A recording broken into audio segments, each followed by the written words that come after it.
האזינו השמיים ואדבר ותשמע הארץ אמרי פי הערוף כמטר לקחי תזל כטל אמרתי. So I don't even know how you translate these words. The heavens should hearken and I will speak, the earth shall listen. My words or my testament shall rain will drop like rain, and my words shall flow like dew.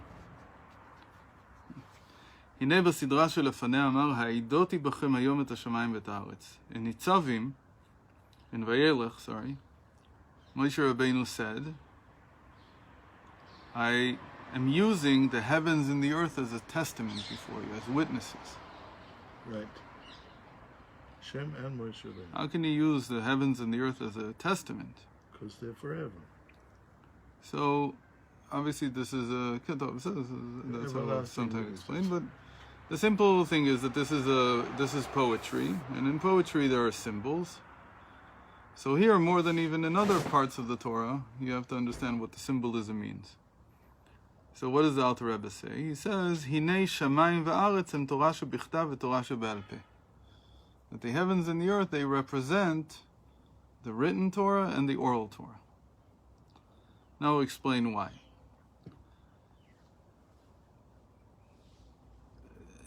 First of all, before we hear his explanation, we have to go back to what is he doing here. You could understand that Moshe Rabbeinu was falling into the old problem of idolatry, which is ascribing some kind of consciousness to the heavens and the earth. And that's what it means that they're witnesses. Why is that idolatry? It's not idolatry if you're worshipping them. If I say to come here and okay, no, he's not worshiping, right? But it's the frame of mind of the idolater. He's not going to worship them, obviously, but still, he's already giving them some kind of consciousness. Maybe they had it, and so they might have some kind of consciousness. But the Alter Rebbe, what he does is he sublimates this completely. He doesn't want to hear about them having consciousness, in the sense that the ancient world thought that they had consciousness. Okay? He says that whatever they had, if they had it, it's no longer there.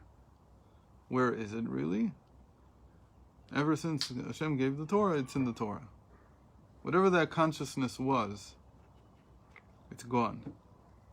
There's one of the interesting things that captures this idea is Perik Shirah.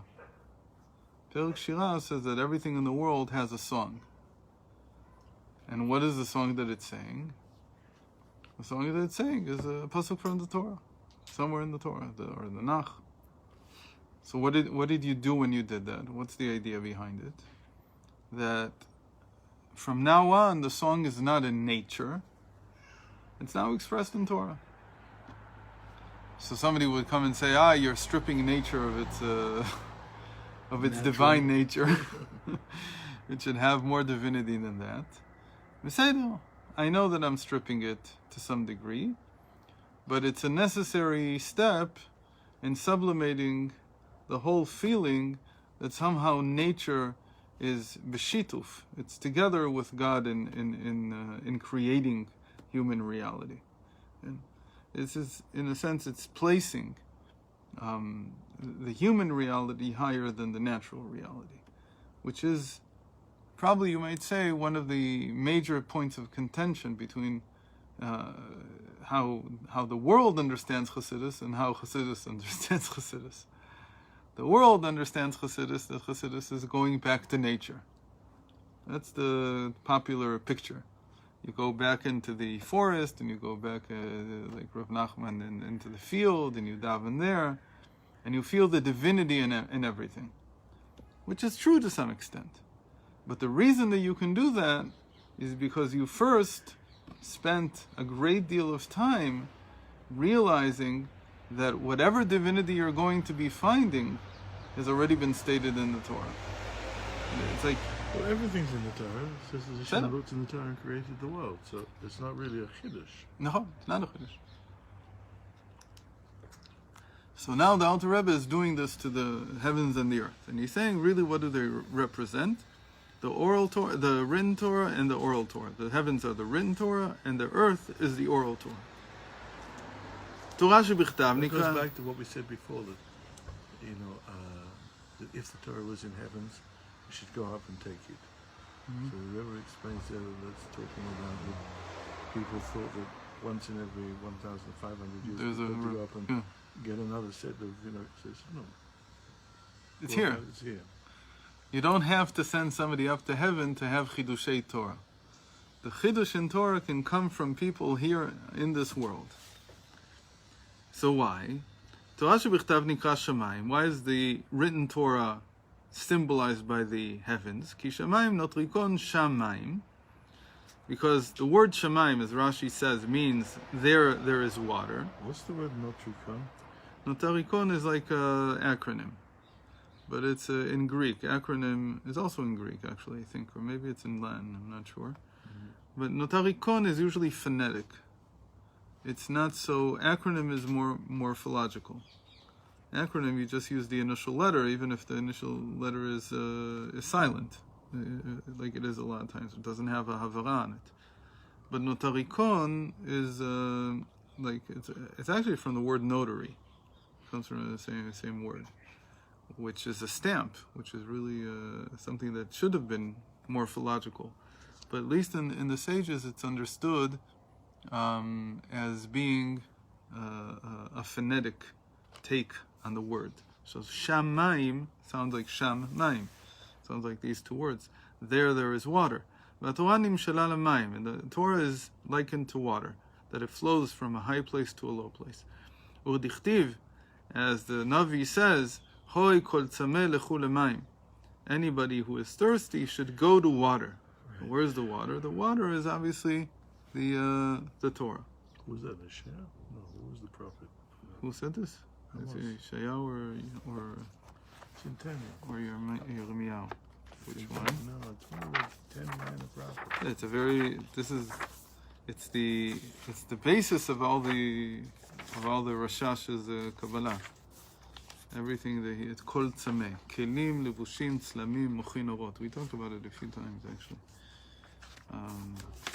So he says here that it's from Dalet, called tzameh.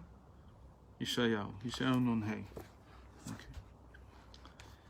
שהוא על דרך משל כמו המים שאין להם גוון מיוחד בעצמותם. Now he doesn't say it's because the water flows from higher to a lower place. He gives here a different explanation. And we talked about this many times. And one of the main questions in Kabbalah is how do you liken the light? It's actually going to be the big topic of this week's Tanya in chapter 20 of the Igeres HaKodesh. How do you liken the light of Hashem when it appears here below? So he said that there's the mashal that they used, the parable that they used, the metaphor was a glass cup of water. And the question is, where do the colors come from? Is the water itself of a different hue? Or is the glass what gives it, is the glass colored, and that gives the water its color? So, like in Atzilus, in the world of emanation, so they said the water is transparent and the glass is transparent. So it's just transparent. It's just the light in its pure form. In the world of Bria, so the color of the glass is already tinted, but the water is still transparent. In the world of Yetzirah, it's the water that begins to have a hue. The light, as it were, has a hue, but the glass is transparent. And in the world of Asiyah, both of them have color. The water and these are four different opinions between the Kabbalists about how. So we usually organize them according to Yud Kei Vav Kei. That's just each one is talking in a different world. So here he uses the same idea that when the water itself is transparent, אין להם גוון מיוחד בעצמותם, אלא שגוונם משתנה מתהפך לפי אופן גוון הכלי, אדום וכולי. So the water takes on the color of the vessel that you put it into. In the same way, ככה Torah, This is an amazing thing to say about Torah. Torah, shorsha mibchinat chokhma ila. Torah comes from what we call supernal wisdom. What is supernal wisdom? How is it described in the Tikkun Zohar? It's described, bless you, chakim velo b'chokhma idiyah. That it's wise, but not in the known wisdom. And when you say known wisdom, what you mean to say is wisdom that can be grasped by somebody who understands some parable. So it's not in known wisdom, but it's still wisdom. So it's entirely theoretical to the point where it can't be grasped at all. That's how the written Torah is. You can't grasp anything? Okay. Ungraspable, unknowable. That's the written Torah. שהוא למעלה מגדר ההשגה והקבלה. You both, Hasaga and Kabbalah are two different synonyms for Bina. Too much pollen again. We have pollen? How could you have pollen in the I fall? don't know, it must be sneezing because of the pollen. משהו שפורח? Maybe it's from the thinner. Yeah, okay. אבל זה עדיין בחוץ. Sorry? Carry on. Pretend I never said anything. Yeah. So the Torah is ungraspable. It's למעלה מגדר ההשגה, it's למעלה מגדר קבלה. You can't even hold it in a receptacle. and Torah Shabbat Peh. Torah Shabbat Peh is, hold on. But that's the heavens. So that's why we see them as transparent. Okay? We see the heavens as something that is like it's... Well, what do you mean it's ungraspable? Because we get mitzvahs to do and we do them. So let's see, we'll see. שהוא למעלה מגדר ההשגה והקבלה, ולכך כל התורה הוא רק סיפורי מעשיות בלבד. And that's why the Torah is only a story. From the beginning to the end, it's just a story. It's a story of Adam, and then 10 generations. And Avram, it tells the story of this family. They go down to Egypt, they come out, they come to Eretz Yisrael. That's the story in short. In the middle, all kinds of stuff happened to them. They had a revelation, Mount Sinai, so on and so forth. That's details of the story. And even he says, is to tell stories. Okay. שאין בהם השגה כלל בעמקות הסודות המלובשים בהם. And in the story itself, like any story, it's a plot. You can read into it whatever you want. But really, what the Torah wants to say, nobody can fathom. Nobody can truly understand what it is. Even Moshe Rabbeinu didn't fathom it? Said, hold on, we'll give in a second what happened. ואפילו הדינים הנאמרים בה, even when the Torah does discuss particular laws, כמו ויאמר משה, ויאמר השם אל משה, that Moshe said, Hashem said to Moshe to say, וכולו, אינם מפורשים ומבוארים בכל פרטיהם, עד שבאו חכמי הש"ס ופרשו אותם. So they are really undoable. You still can't grasp them. You don't know what to do. There's no way you can open up the Chumash and do any of the mitzvahs. Any of them. So then it is understandable because the Chochmei Hashas understood it. That's something else. But the Torah itself, how they understood, we'll see in a second. But the Torah itself is ungraspable. Even the will of Hashem I can't understand from the Torah.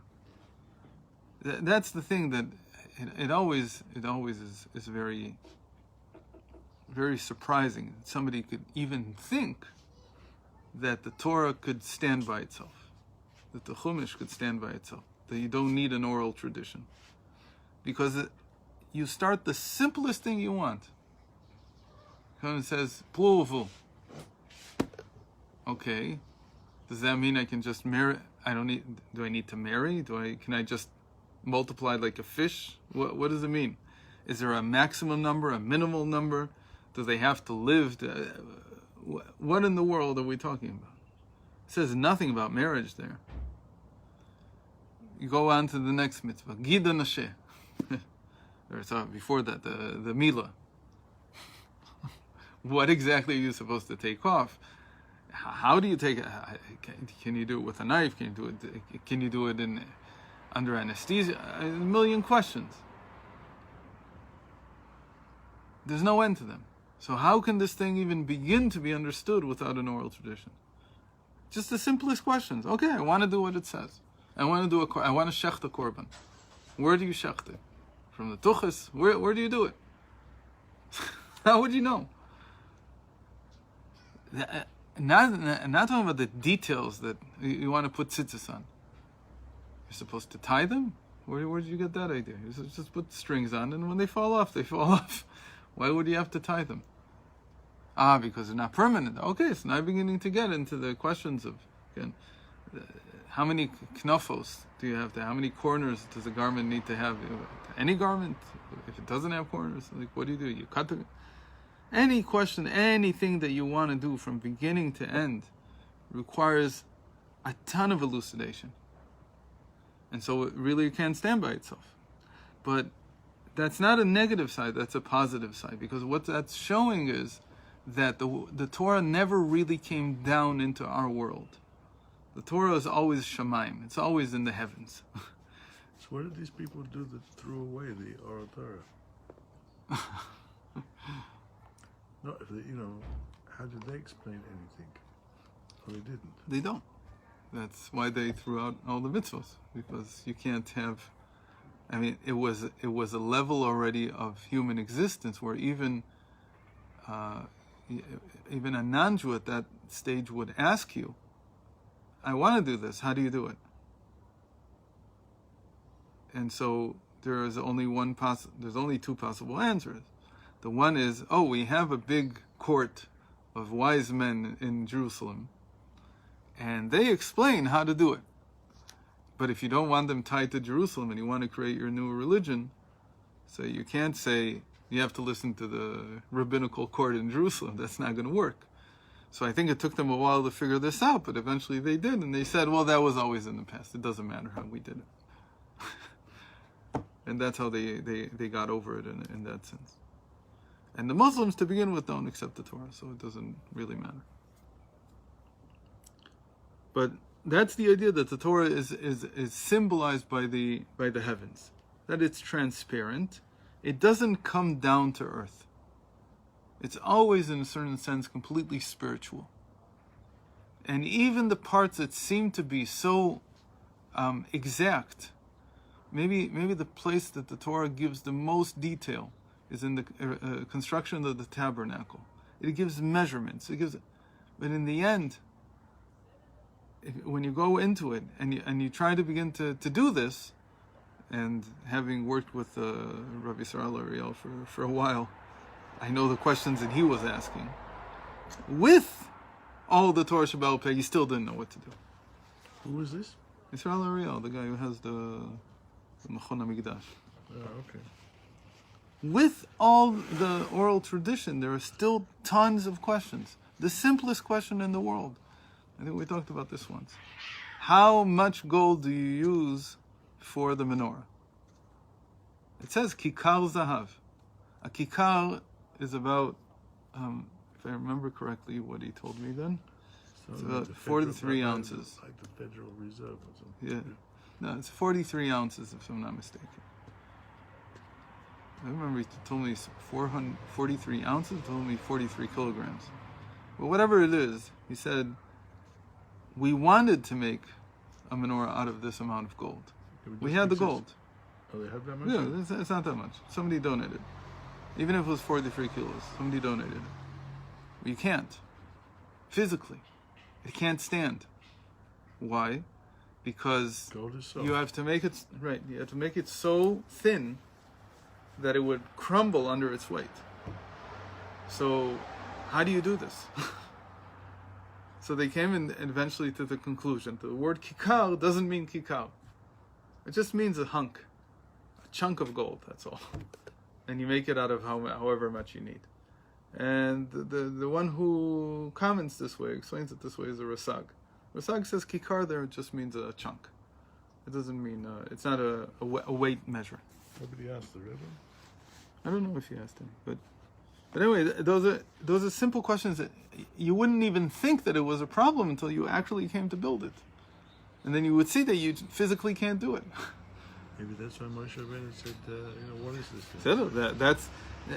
obviously, in the time of the sages, they knew something about this, and they knew that you can't make it out of what a kikar is called. So it could be that that's what that medrash is trying to say.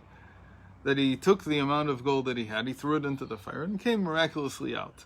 Because there's some miracle that has to happen for a kikar to actually become into the shape of a menorah. In any case. So the Torah always remains as something that is transparent. It's always not of this world. And it's a story. Here he doesn't explain. We'll explain in a moment. The Torah Sheval Peh, the oral tradition, the oral Torah, that's called the earth. Why is it the earth, as we'll see in a moment?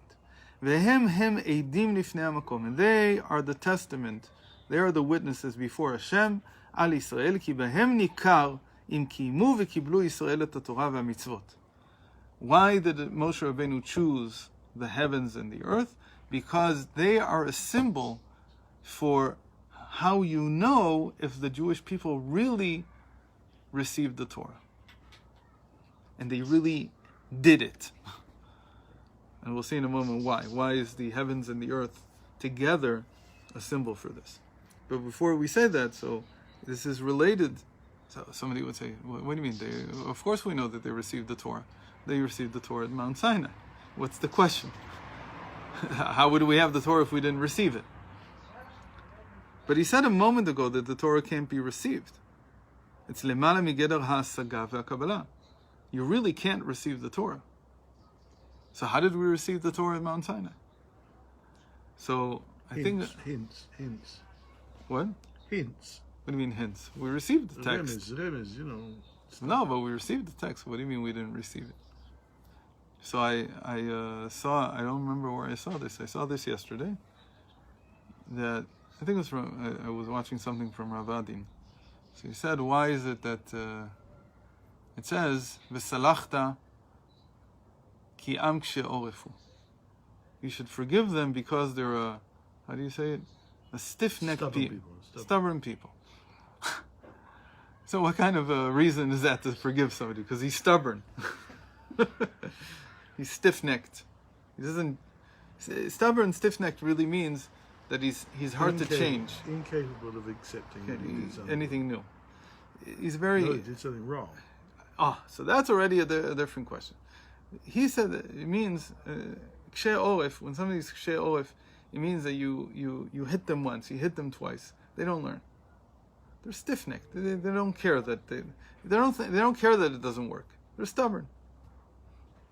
So he says, the Moshe Rabbeinu's argument was like this. Look, for 210 years they've been worshiping with the Egyptians side by side. All they know is avodah zarah. They don't know anything else. And they're stubborn. Even because you brought them out of Egypt, you showed them all these miracles. They understand that it's true, but they're stiff-necked.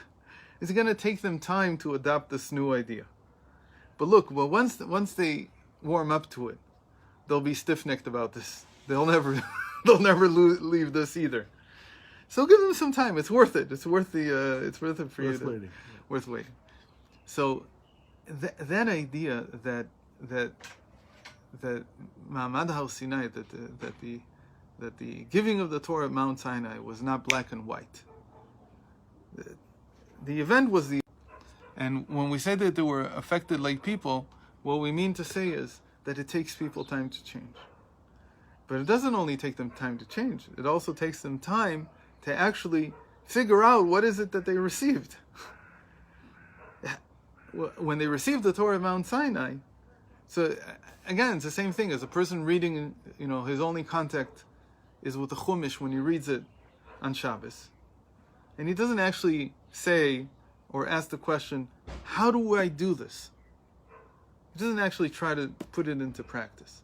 And so he doesn't know all the questions that are going to come up the moment he's going to try to do something practical with this. So it's going to take him time to figure out, wait a minute, this is a question, and this is a question, this is a question. You have to figure out from the text what the answer to all these questions are. So Torah Shebaal Peh, in that sense, takes time to be, stated, to to churn into something. I think I told you this a few days ago when we were walking. I also saw this from Rabbi, and a lot of people liked it. That the Tanakh is Hashem talking to us, and the Torah Sheba'al Peh is us talking back to Hashem. You have to have two people in the conversation. You can't have just one side talking and the other one just listening. Not when you choose her, I don't know. So they have to say something. So the whole Torah Sheba'al Peh is us talking back. And it takes time to figure out what do you want to say in response. Hashem said his thing. But his thing is, Hashem L'olam Nitzav B'Shamayim. It's really in the heavens. And it's really ungraspable. And you have to think, how is it that I'm going to process this and actually answer something back? So the real answer is, what did you mean? This already I'm adding. But the real answer to any, that's why Jew answers with a question. Is because because if I'm really interested in what you said, and I really think about it, then I have more questions about it. And that's really what the Torah Sheba'al Peh is. The Torah Sheba'al Peh is asking questions about what you, Hashem, said. So you said all these things. They're very interesting. What did you mean when you said this? What do you mean when you said that? Remember that's very good. Huh? That's very good. That you're asking questions. Ken, it's a sign that you're interested. That's why today, unfortunately, they have to go a step back and they say, how do you listen? By restating what you heard. So, restating what you heard is just reset. At least you heard. But how do you show that you're interested is when you actually have something to ask about that. There's something to be asked. It's not just to be taken at face value. By the way, the most upsetting thing, I think, for somebody who wants to awaken people is that they don't ask questions. If you just want to lecture and you want to hear yourself speak, so whether they ask questions or not doesn't matter, because you said what you wanted to say. You got paid. Okay, but if you actually want to see that people are learning something, that they're engaged, that something's going on, so you really want to hear questions. So then you have to ask the questions for them. Sometimes you have to ask them. You have to open for them. In any case, that's what the heavens and the earth represent. The heavens are a statement, but the earth is like a question. And when you see, so they're like the witnesses. They're a symbol for witnessing, for testifying that the Jewish people have really taken upon themselves the Torah and the mitzvot. משום שעל ידי כל מצווה ומצווה ממשיכים גילוי אור אינסוף ברוך הוא בתורה, שיהיה בחינת השראת אור אינסוף ברוך הוא. Here it goes a step even further. That by getting into this dialogue, by entering into this relationship with Hashem, and of course here he doesn't mention this thing of a question, but it can be in the form of a question. It can just be in the form of I'm a receptacle. Maybe I don't even have a question, but I'm a receptacle. What am I a receptacle for? As the aretz, as the earth, as the vessel, I'm a receptacle for the light, for the infinite light that's going to come down through the Torah. And that's what happens with the heavens and the earth. The heavens are not full of light. There's no light in the heavens. When you look up to the sky, there's no light there. The light is coming from a different source, from the sun. This is the same thing as with the Torah. But the heavens are not physical, they're spiritual. That's what he said about the Torah. That's why it's such a good symbol.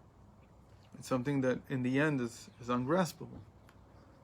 But what do you get from it? What you get from it is light. Where did that light come from? It's not created in the heavens. And that you can see because there's darkness and there's light. Sometimes the heavens are dark and sometimes they're illuminated. So it must be coming from a source. That's not the real heavens, that's just the sky. It's a symbol. It's a symbol for the real heavens. The real heavens is the Torah, the written Torah.